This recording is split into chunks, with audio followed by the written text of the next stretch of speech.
The Institute for Justice has always litigated cutting-edge First Amendment cases. Our case against the CFTC was one of the first to extend First Amendment protection to the internet. In Speech Now, IJ protected the right of Americans to join together to make their political speech more effective. And our occupational speech cases have established that the government can't place undue restrictions on people who speak for a living. Now we're looking to establish that the government can't favor or punish one type of speaker over another. And the battleground for that fight will be a courthouse James Madison, the author of the Constitution, practiced law in over 200 years ago. Corbin Addison is an author living in beautiful Charlottesville, Virginia. He's proud to call this historic town home. So I came here for law school, and I've stayed. I was fortunate.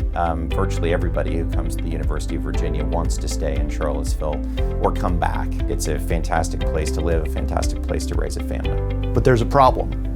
Corbin and another author, John Hart, have recently been assessed a business license tax, which is unusual since they don't operate traditional businesses with storefronts and customers. It's just me and my imagination at this table with an old laptop. I could do my job sitting in a tree.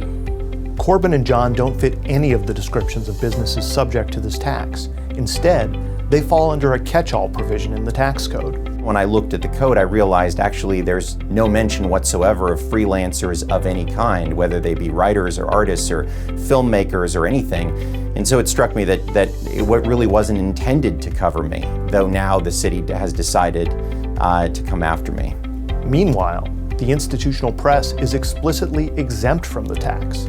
If I were running a newspaper, I would not be subject to this tax. If I were the publisher of a magazine, I would not be subject to this tax. But I'm a novelist.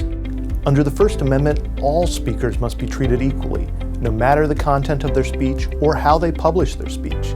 This new case isn't just about two people fighting an unjust tax. It's also about proving that the government can't discriminate against similarly situated speakers. The First Amendment protects all writers and speakers equally.